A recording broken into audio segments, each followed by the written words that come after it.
السلام عليكم ورحمة الله وبركاته. كيفكم؟ إن شاء الله بخير، إن شاء الله تكونوا على طول بخير وصحة وعافية دائما. برحب كل متابعينا على قناة قطايب الشام ويسعد كل أوقاتكم. اليوم وصفتنا من الأكلات العصرية واللي هي فرانسيسكو الدجاج. طريقتها كتير سهلة وسريعة وأهم شي طيبة ومطلوبة. يلا نحضر الوصفة سوا.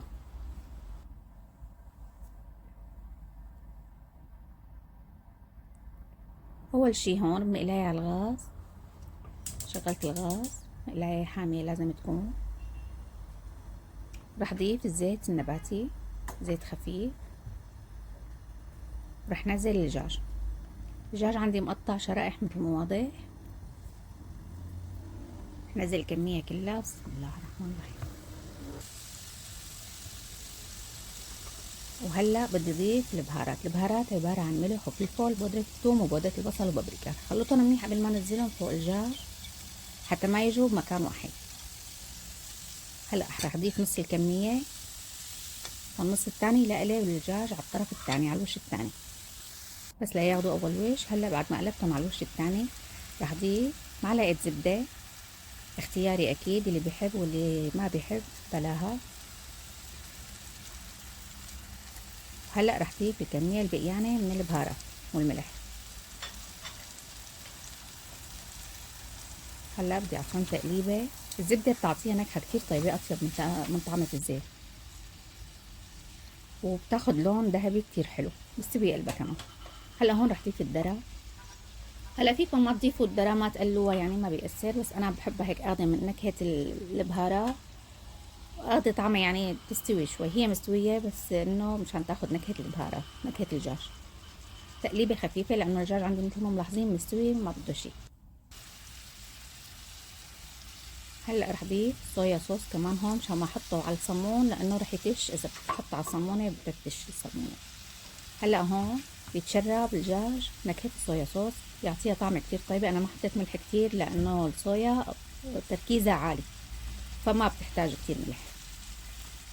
هلا هون تقليبه خفيفه، كل مثل ما واضح معكم كل الخلطه تشربت الطعمات. هلا هون بدي احشي السندويشه. فضيت من قلبها من الصمون شوي مشان لحتى توسع الحشوه.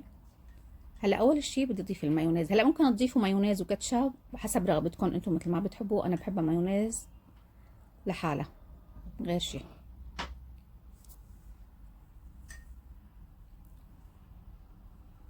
هلا بدي اضيف الدجاج اللي مقليته.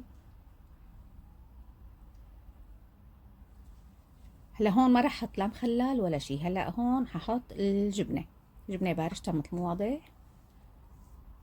كل ما حطيتوا جبنه اكثر كل ما كانت اطيب اكثر، طيبتها بجبنتها.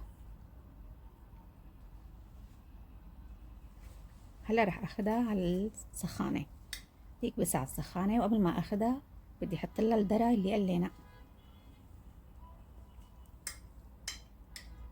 شايفين كيف اخدين النكهات واللون كتير طالع طعمتهم طيبة. هلا على السخانة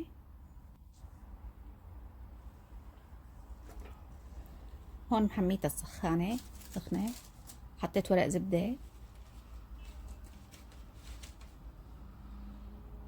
هلا بدي احطهم بهذا الشكل.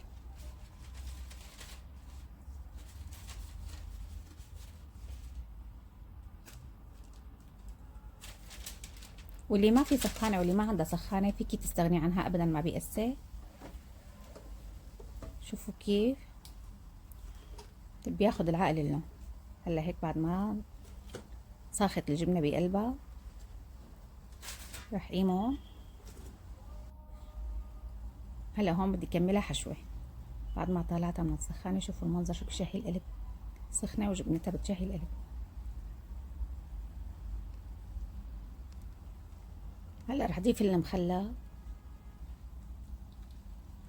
واي اضافات تانية انتم بتحبوها بصير. انا هيك بحبها، يعني هيك اطيب بتطلع. يعني بندوره ما بينحط لها، شغلات تانية ما بينحط لها الا اذا انتم بتحبوا كاتشب او هيك شيء. والخس كمان حسب ما بتحبوا بتضيفوه. هلا هيك وصلنا لنهاية الوصفة. اتمنى الوصفة تنال اعجابكم. مثل ما شفتوا سريعة وسهلة سهلة التحضير، ما بدها كتير وقت، ما بتاخد وقت، ما فيها كتير جلي. شو بدي احكي لكم لاحكي لكم، ما بتتخيلوا قديش طعمتها طيبة. صويا صوص عطتها لذاذة وطيابة. جربوها واكيد رح تدعوا لي. اذا عجبتكم لا تنسوني من صالح دعائكم. دمتم بامان الله والسلام عليكم.